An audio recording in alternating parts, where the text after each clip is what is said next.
नमस्कार, स्वागत है आपका डीडी न्यूज पर। मैं रेशमा आपके साथ और मेरे साथ हैं मेरी सहयोगी मनीषा।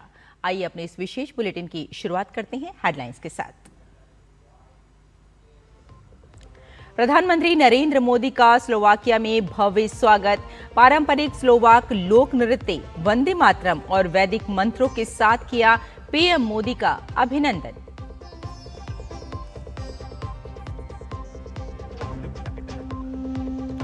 स्लोवाकिया की स्वतंत्रता के बाद किसी भारतीय प्रधानमंत्री की पहली यात्रा। आज करेंगे स्लोवाकिया के राष्ट्रपति और प्रधानमंत्री और उद्योग जगत के प्रमुख प्रतिनिधियों से मुलाकात। विभिन्न द्विपक्षीय मुद्दों पर चर्चा संभव।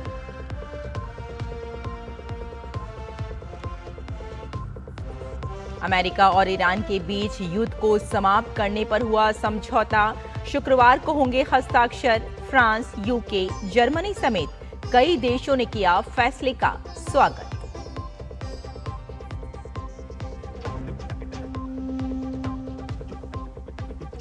विकास को नया आसमान। आज से जेवर स्थित नोएडा इंटरनेशनल एयरपोर्ट से व्यावसायिक उड़ानें, निवेश, रोजगार और आर्थिक विकास के नए अवसर होंगे सृजित। और महिला टी20 विश्व कप 2026 के अपने पहले मुकाबले में दर्ज की भारत ने शानदार जीत। पाकिस्तान को 64 रन से हराकर टीम इंडिया ने किया अभियान का आगाज।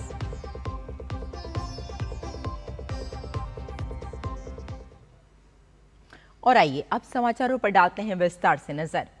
प्रधानमंत्री नरेंद्र मोदी का स्लोवाकिया पहुंचने पर भव्य स्वागत हुआ। ब्रातिस्लावा के होटल पहुंचने पर पीएम मोदी का पारंपरिक तौर तरीकों से स्वागत किया गया। उनका अभिनंदन स्लोवाक संस्कृति और परंपरा के अनुरूप हुआ। स्लोवाक संस्कृति में इस तरह का स्वागत आतिथ्य, सम्मान और सद्भावना का प्रतीक माना जाता है। प्रधानमंत्री के शानदार अभिनंदन की कड़ी में पारंपरिक स्लोवाक लोक नृत्य प्रस्तुति भी हुई। वहीं लुचनित्सा कला दल ने प्रधानमंत्री का स्वागत वंदे मातरम के सामूहिक गायन के साथ किया। साथ ही एक स्लोवाक बैंड महादेव कीर्तन प्रोजेक्ट ने वैदिक मंत्रों और भक्ति संगीत की प्रस्तुति देकर उनका स्वागत किया।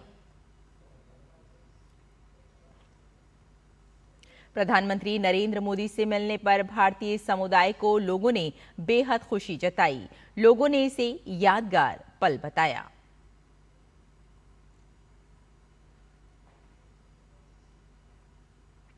साल 1993 में स्लोवाकिया की स्वतंत्रता के बाद ये किसी भी भारतीय प्रधानमंत्री की स्लोवाकिया की पहली यात्रा है।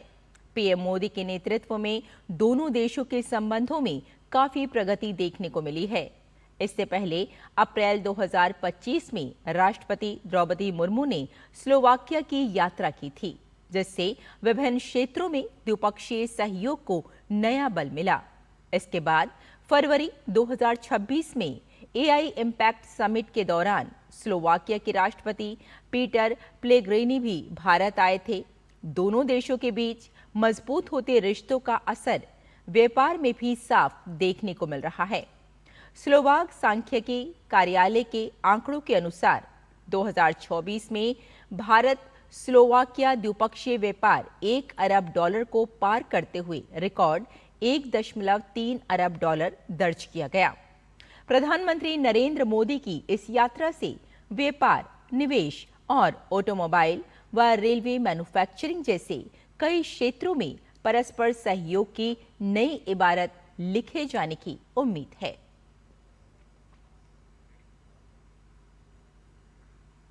इससे पहले प्रधानमंत्री नरेंद्र मोदी और फ्रांस के राष्ट्रपति इमैनुअल मैक्रों की नीस में मुलाकात के दौरान द्विपक्षीय सहयोग में विस्तार पर सहमति बनी। दोनों नेताओं ने भारत फ्रांस विशेष वैश्विक रणनीतिक साझेदारी में हुई प्रगति की समीक्षा की। बैठक में कई बड़े निर्णय हुए। फैसला हुआ कि अगले 5 वर्षों में द्विपक्षीय व्यापार को दोगुना करने का लक्ष्य हासिल करने के लिए एक उच्च स्तरीय वार्षिक तंत्र गठित किया जाएगा।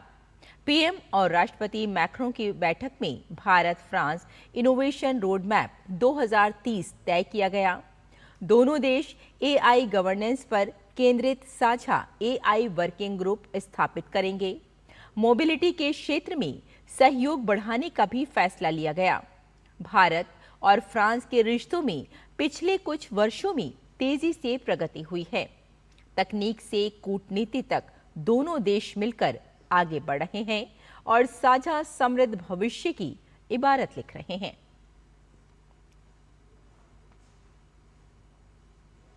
उत्तर प्रदेश के विमानन इतिहास में आज एक नया और स्वर्णिम अध्याय जुड़ने जा रहा है। एशिया का सबसे बड़ा एयरपोर्ट नोएडा इंटरनेशनल एयरपोर्ट आज से पूरी तरह ऑपरेशनल हो रहा है। जेवर से आज पहली कमर्शियल यानी व्यावसायिक उड़ान को केंद्रीय नागरिक उड्डयन मंत्री राम मोहन नायडू ने हरी झंडी दिखाकर रवाना करेंगे।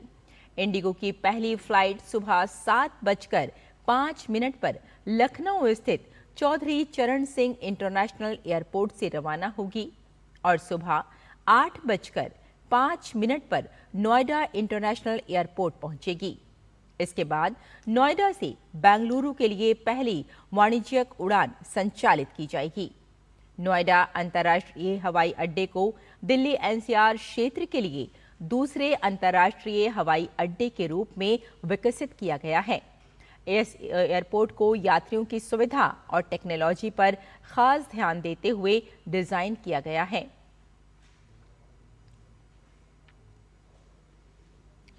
अगली खबर का रुख करते हैं। पश्चिम बंगाल में तृणमूल कांग्रेस के भीतर जारी राजनीतिक उठापटक दिल्ली में भी देखने को मिली।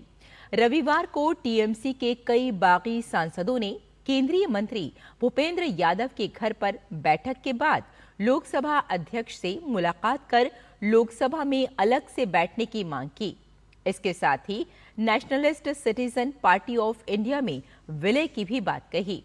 वहीं तृणमूल कांग्रेस के बागी गुट को मान्यता न दिए जाने की मांग करते हुए तृणमूल सांसद एवं पार्टी के राष्ट्रीय महासचिव अभिषेक बनर्जी ने लोकसभा अध्यक्ष को पत्र लिखा है। इस पत्र को तृणमूल कांग्रेस सांसद कीर्ति आजाद और सागरिका घोष ने लोकसभा अध्यक्ष को सौंपा। तृणमूल कांग्रेस के भीतर जारी उठापटक पर भाजपा का कहना है कि ये उनकी पार्टी का आंतरिक मामला है।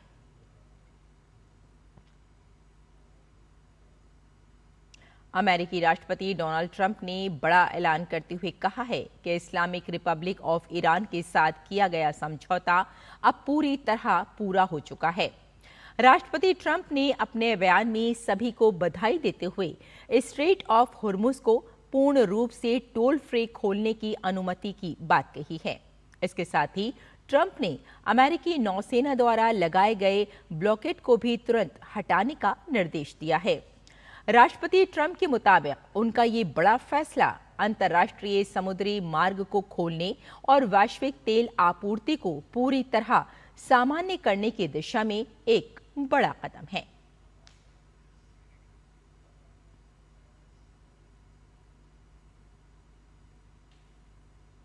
अमेरिका और ईरान के बीच युद्ध समाप्ति के समझौते की खबर के बाद ब्रिटेन, फ्रांस, जर्मनी, इटली और न्यूजीलैंड समेत कई देशों ने इस पहल का स्वागत किया है। हालांकि इजराइल की ओर से तत्काल कोई आधिकारिक प्रतिक्रिया नहीं आई है और लेबनान को लेकर मतभेद अभी भी चर्चा का प्रमुख विषय बने हुए हैं। वहीं अंतर्राष्ट्रीय तेल कीमतों में गिरावट दर्ज की गई।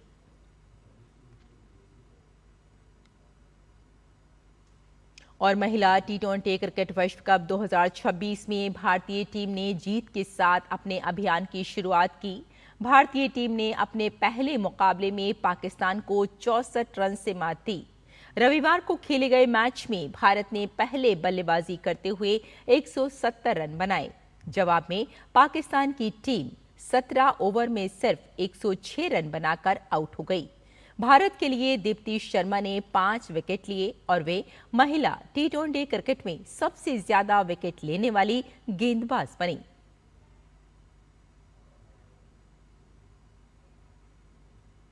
तो हमारे इस विशेष बुलेटिन में फिलहाल इतना ही। मुझे और मेरी सहयोगी मनीषा को यहीं अनुमति दें। नमस्कार।